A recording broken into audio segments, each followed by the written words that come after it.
दोस्तों नमस्कार, मैं हूं पंडित अवनीश दुबे और आप सभी देख रहे हैं आपका अपना यूट्यूब चैनल हिंदू हृदय को। दोस्तों, विष्णु पुराण की इस सीरीज में आज आप सभी सुनेंगे मत्स्य अवतार की कथा। जी हाँ दोस्तों, वीडियो शुरू करने से पहले अगर आप सभी मेरे इस चैनल पर नए हैं तो कृपया इस चैनल को सब्सक्राइब करें और बेल आइकन की घंटी को जरूर दबाएं। दोस्तों, कहानी इस प्रकार से प्रारंभ होती है। मत्स्य अवतार भगवान विष्णु के प्रथम अवतार हैं। मछली के रूप में अवतार लेकर भगवान विष्णु ने एक ऋषि को सब प्रकार से जीव जंतु एकत्रित करने के लिए कहा और पृथ्वी जब जल में डूब रही थी तब मत्स्य अवतार में भगवान उस ऋषि की नाव की रक्षा की। इसके पश्चात ब्रह्मा जी ने पुनः जीवन का निर्माण किया।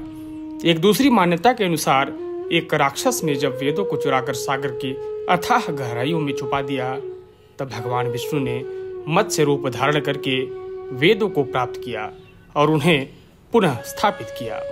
तो दोस्तों, मत्स्य पुराण की कथा के अनुसार एक बार ब्रह्मा जी की असावधानी के कारण एक बहुत बड़े दैत्य ने वेदों को चुरा लिया। उस दैत्य का नाम था हयग्रीव। वेदों को चुरा लिए जाने के कारण ज्ञान लुप्त हो गया।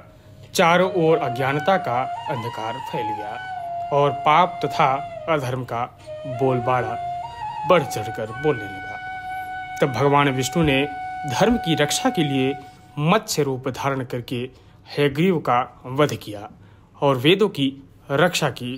दोस्तों, यहाँ आप सभी को बता दें, मत्स्य यानी मछली। जी हाँ, भगवान ने मत्स्य का रूप किस प्रकार धारण किया, इसकी विस्मयकारिणी कथा इस प्रकार है।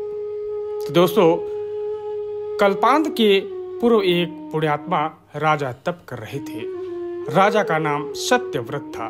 सत्यव्रत पुण्यात्मा तो था ही, बड़े उदार हृदय का भी था। प्रभात का समय था, सूर्योदय हो चुका था। सत्यव्रत कृतमाला नदी में स्नान कर रहा था। उसने स्नान करने के पश्चात जब तर्पण के लिए अंजलि में जल पिया तो अंजलि में जल के साथ एक छोटी सी मछली भी आ गई। सत्यव्रत ने मछली को नदी के जल में छोड़ दिया। मछली बोली, राजन, जल के बड़े बड़े जीव छोटे छोटे जीवों को मारकर खा जाते हैं। अवश्य कोई बड़ा जीव मुझे भी मारकर खा जाएगा। कृपा करके मेरे प्राणों की रक्षा कीजिए। सत्यव्रत के हृदय में दया उत्पन्न हो उठी। उसने मछली को जल में भरे हुए अपने कमंडल में डाल लिया। तभी एक आश्चर्यजनक घटना घटी। एक रात मछली का शरीर इतना बढ़ गया कि कमंडलू उसके रहने के लिए छोटा पड़ने लगा। दूसरे दिन मछली सत्यव्रत से बोली, राजन, मेरे रहने के लिए कोई दूसरा स्थान ढूंढिए, क्योंकि मेरा शरीर बढ़ गया है। मुझे घूमने फिरने में बड़ा कष्ट होता है। सत्यव्रत ने मछली को कमंडलों से निकालकर पानी के भरे मटके में रख दिया। जहाँ मछली का शरीर रात भर में मटके की इतना बढ़ गया, मटका भी उसके रहने के लिए छोटा पड़ गया। दूसरे दिन मछली पुनः सत्यव्रत से बोली, राजन, मेरे रहने के लिए कहीं और प्रबंध कीजिए, क्योंकि मटका भी मेरे रहने के लिए छोटा पड़ गया है। तब सत्यव्रत ने मछली को निकालकर एक सरोवर में डाल दिया, किंतु सरोवर भी मछली के लिए छोटा पड़ गया। इसके बाद सत्यव्रत ने मछली को नदी में और उसके बाद फिर समुद्र में डाल दिया। आश्चर्य, समुद्र में भी मछली का शरीर इतना बढ़ गया कि मछली के रहने के लिए वह छोटा पड़ गया।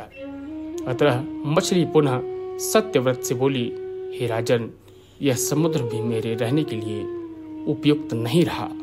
मेरे रहने की कहीं और व्यवस्था कीजिए। अब सत्यव्रत विस्मित हो उठा।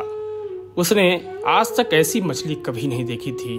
वह विस्मय भरे स्वर में बोला, मेरी बुद्धि का विस्मय के सागर में डुबो देने वाले आप कौन हैं? मत्स्य रूपधारी श्री हनि ने उत्तर दिया, राजन, हयग्रीव नामक दैत्य ने वेदों को चुरा लिया है। जगत में चारों ओर अज्ञान और अधर्म का अंधकार फैला हुआ है। मैंने हयग्रीव को मारने के लिए मत्स्य का रूप धारण किया है। आज से 7वें दिन पृथ्वी प्रलय के चक्र में फिर जाएगी। समुद्र उमड़ पड़ेगा, भयानक वृष्टि होगी, सारी पृथ्वी पानी में डूब जाएगी, जल के अतिरिक्त कहीं कुछ भी दृष्टिगोचर नहीं होगा। आपके पास एक नाव पहुंचेगी, आप सभी अनाजों और औषधियों के बीजों को लेकर सप्तऋषियों की इस नाव पर बैठ जाइएगा। मैं उसी समय आपको पुनः दिखाई दूंगा और आपको आत्मत्व का ज्ञान प्रदान करूंगा।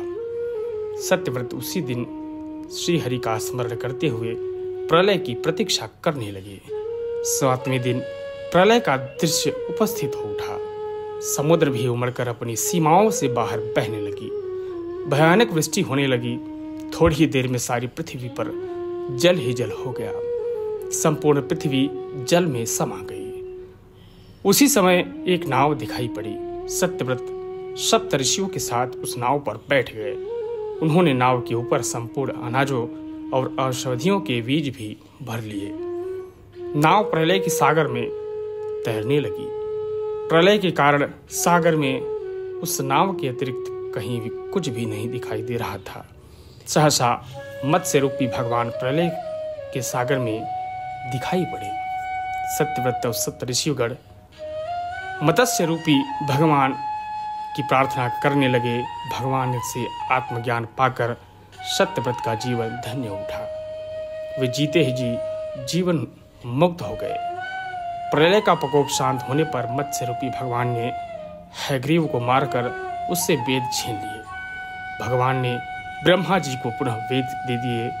इस प्रकार भगवान ने मत्स्य रूप धारण करके वेदों का उद्धार किया, साथ ही संसार के प्राणियों का भी अमित कल्याण किया। तो दोस्तों, यह थी मत्स्य पुराण की कथा। उम्मीद है ये वीडियो आप सभी को जरूर पसंद आया होगा, और पसंद आया होगा तो इस वीडियो को लाइक करें, शेयर करें और कमेंट बॉक्स में जय श्री हरि, ओम विष्णुवे नमः अवश्य लिखें। बहुत बहुत धन्यवाद।